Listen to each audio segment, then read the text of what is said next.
Dave, the IT guy, is here. It's been a hot minute since we had Dave on to talk about the hacking stuff. Dave, welcome back. How you been?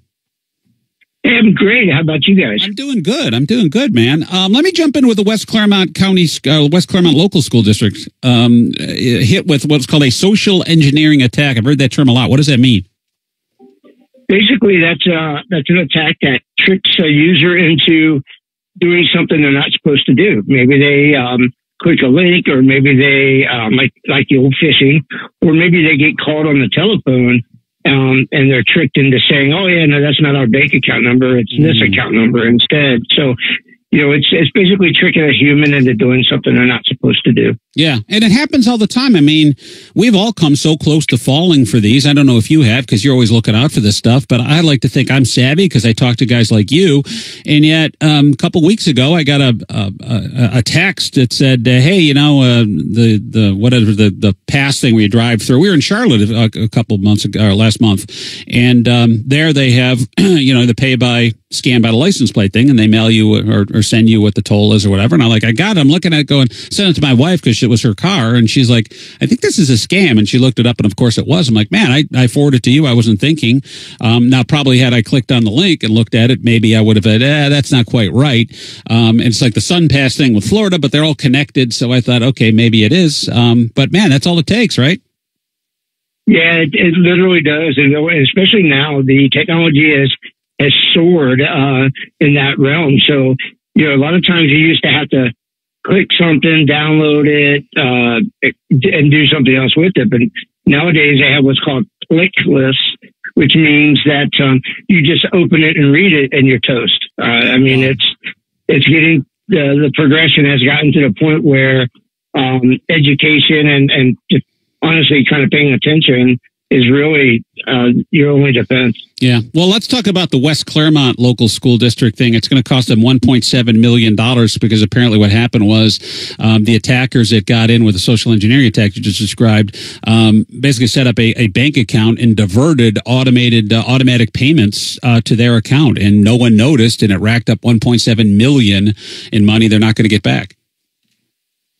Yeah, those type of accounts really are more sophisticated than it sounds, because somebody like West Clermont or any rural business is going to have a third-party provider that handles payments, clearinghouses, checks, and credit cards and things like that. And what it sounds like is that someone was tricked into giving up who the payment processor was, or they were tricked into by somebody calling and saying, "We are your payment processor, and we're changing information," and gave them the information that they should be using. Right.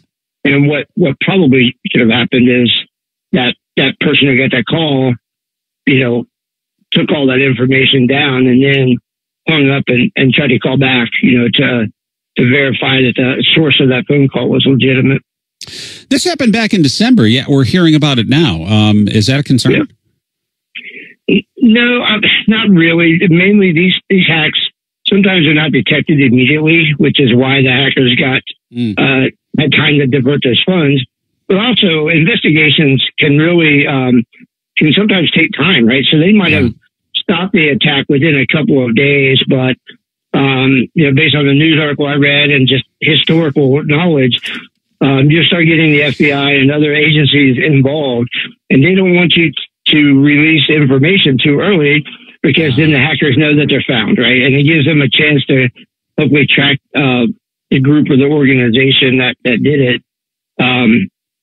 So yeah, I would say they probably figured this out relatively quickly, but they're just now becoming public with it. Okay, yeah, that makes sense then. Is like they're trying to maybe capture the people that are doing this, because I'm sure West Clermont Local wasn't the only one hit. I'm concerned if I'm a parent, like FERPA laws, which deal with the Family Educational Rights and Privacy Act that protect the identifiable information for students, but also HIPAA and things like that. Is there an indication that anything there was compromised? It doesn't look like it. It looks like this is mainly a financial crimes type of thing. And a lot of times you get into that separation where the internal databases of the school district that houses teacher and student information is separate from the account that handles like the cashier receipts and other payment processing. So it looks like right now that there's no real individual threat. Just, I say just the financial, but, you got $1.x million. There's no just to that. Right. Yeah, there's no just to the taxpayers. And so you're saying there's a firewall between the personal information and the financial ones at that too. But at the same time, I'm hearing this go, wait, $1.7 million, and you guys are asking for levies and stuff like that. I guess insurance covers this, though, in a lot of cases?